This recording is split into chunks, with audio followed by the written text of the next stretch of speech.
पंजाब के सीएम चरणजीत सिंह चन्नी की अध्यक्षता में हुई कैबिनेट की बैठक में कई अहम फैसलों पर मुहर लगी है। सीएम ने पंचायतों का बकाया बिल माफ करने का ऐलान किया है। 1168 करोड़ का बिजली का बिल माफ किया गया है। शहरों में पानी के 700 करोड़ रुपए के बकाया बिल भी माफ होंगे। चतुर्थ श्रेणी कर्मियों की रेगुलर भर्ती होगी। कैबिनेट में बीएसएफ का दायरा बढ़ाने का भी मामला उठा। फैसला लिया गया कि मामले में सीएम चरणजीत सिंह चन्नी गृह मंत्री अमित शाह से मिलकर अपनी आपत्ति जताएंगे।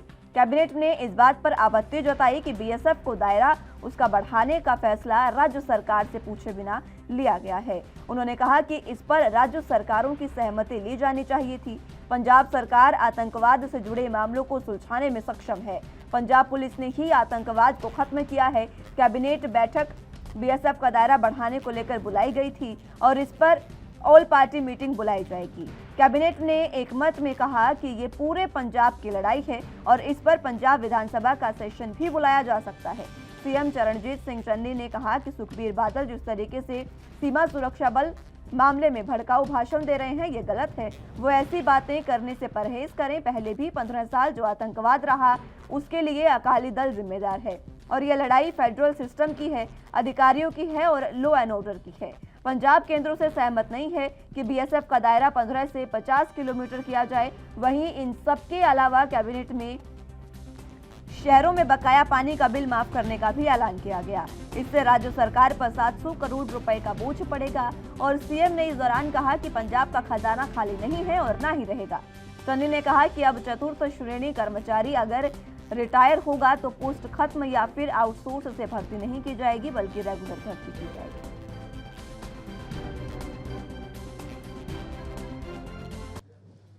ਅਸੀਂ ਅੱਜ ਕੈਬਨਿਟ ਦੇ ਵਿੱਚ ਕੁਝ ਮਹੱਤਵਪੂਰਨ ਫੈਸਲੇ ਸ਼ਹਿਰਾਂ ਦੇ ਪਿੰਡਾਂ ਦੇ ਲੋਕਾਂ ਵਾਸਤੇ ਅੱਛੇ ਫੈਸਲੇ। ਸ਼ਹਿਰਾਂ ਦੇ ਵਿੱਚ ਜਿਹੜੇ ਪਾਣੀ ਦੇ ਰੇਟ ਆ ਉਹ ਫਲੈਟ ਰੇਟ ਕੀਤਾ ਹੈ ਤੇ ਉਹਦੇ ਵਿੱਚ 700 ਕਰੋੜ ਰੁਪਏ ਦੇ ਬਕਾਏ ਹੈ ਜਿਹੜੇ ਲੋਕਾਂ ਦੇ ਖੜੇ 700 ਕਰੋੜ ਸਮਰਥ ਨਾ ਹੋਣ ਕਰਕੇ ਦੇ ਨਹੀਂ ਰਹੇ ਲੋਕ।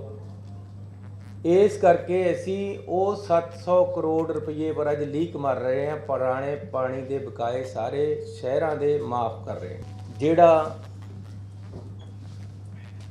BSF ਤੇ CRP ਕੇਂਦਰ ਸਰਕਾਰ ਨੇ ਤੁਹਾਨੂੰ ਪਤਾ ਹੈ ਕਿ ਉਹਦਾ ਦਾਇਰਾ 50 ਕਿਲੋਮੀਟਰ ਕਰ ਦਿੱਤਾ ਹੈ। ਕੈਬਨਿਟ ਕੁਝ ਦਿਨਾਂ ਦੇ ਵਿੱਚ ਦੁਬਾਰੇ ਇਸ ਤੇ ਸਪੈਸ਼ਲ ਅਸੀਂ ਕੈਬਨਿਟ ਮੀਟਿੰਗ ਬੁਲਾ ਰਹੇ ਹਾਂ। ਅਸੀਂ ਇਸ ਗੱਲ ਤੋਂ ਬਿਲਕੁਲ ਖਿਲਾਫ ਹੈ ਕਿ ਇਸ ਤਰ੍ਹਾਂ ਦੇ ਫੈਸਲੇ ਪੰਜਾਬ ਸਰਕਾਰ ਰਾਜ ਦੀ ਸਰਕਾਰ ਜਿਹੜੀ ਰਾਜ ਵਿੱਚ ਇਹ ਲਾਗੂ ਕੀਤੇ ਜਾ ਰਹੇ ਉਹਨਾਂ ਤੋਂ ਪੁੱਛੇ ਬਿਨਾਂ नहीं ले जाने चाहिए। तो इसी पर ज्यादा जानकारी के लिए पंजाब से ब्यूरो चीफ कुलवीर दीवान हमारे साथ जुड़ चुके हैं। कुलवीर जी, आज कैबिनेट की बैठक रही, कई अहम फैसले लिए गए। अब इसको लेकर कहीं ना कहीं जो हम कयास लगाए जा रहे थे वो सीधे सही तौर पर साबित हुए हैं कि जनता को लुभाने का प्रयास कहीं ना कहीं किया गया। देखिए, बिल्कुल अब जितनी भी कैबिनेट मीटिंग्स होंगी उसमें यही उम्मीद की जा सकती है कि जनता को लुभाने के लिए, जनता का दिल जीतने के लिए चन्नी सरकार जो है वो फैसले लेगी और आज भी ऐसा ही देखने को मिला।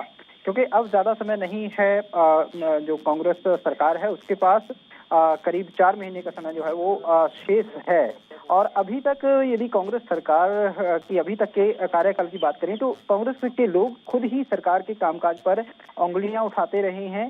लिहाजा जनता के बीच में जो एक रोष था उसको ठंडा करने की कोशिश जो है वो की जा रही है चन्नी सरकार द्वारा। कांग्रेस के प्रति जो एक ये कहें कि शिकायत थी लोगों को सरकार के काम ना करने से, तो फिलहाल आने वाले समय भी यही एक उम्मीद की जा सकती है कि आने वाले समय में भी कैबिनेट की जो बैठकें होंगी उनमें से इस तरह के लोक लुभावन फैसले जो हैं वो चन्नी सरकार के पिटारे से निकलकर बाहर आ सकते हैं। और हर हफ्ते जो है वो कैबिनेट की एक बैठक जो है वो पहले ही घोषणा कर चुके हैं मुख्यमंत्री चन्नी के हर हफ्ते एक बैठक जो है वो कैबिनेट की होगी। तो आने वाले दिनों में भी हम इस तरह की उम्मीद कर सकते हैं कि इस तरह के फैसले जो हैं वो सरकार द्वारा लिए जाएंगे।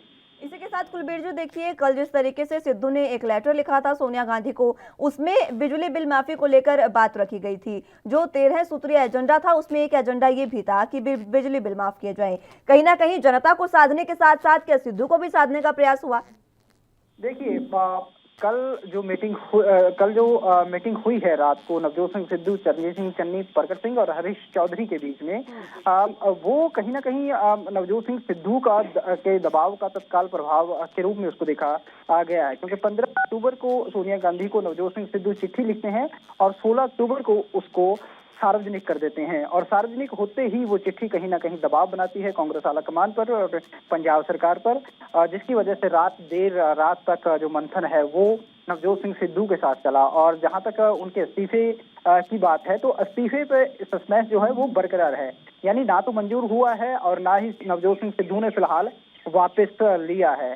तो ऐसे में कहीं ना कहीं सिद्धू का जो दबाव है वो काम जरूर कर रहा है, लेकिन नवजोत सिंह सिद्धू भी अब सधे हुए कदमों के साथ आगे बढ़ रहे हैं, क्योंकि नवजोत सिंह सिद्धू के सामने मुश्किल ये है कि कांग्रेस प्रधान का जिम्मा उनके कंधों पर है, और यदि चन्नी सरकार काम करके नहीं दिखाती तो निश्चित तौर पर आगामी विधानसभा चुनाव में कांग्रेस को नुकसान उठाना पड़ सकता है।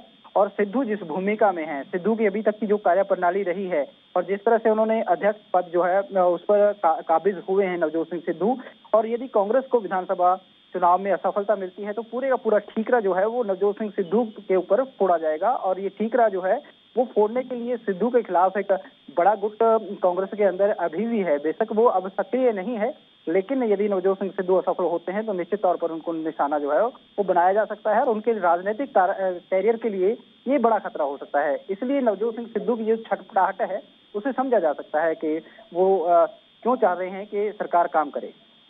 ठीक है कुलबीर जी, बहुत शुक्रिया हमारे साथ जुड़ने के लिए और तमाम जानकारी के लिए।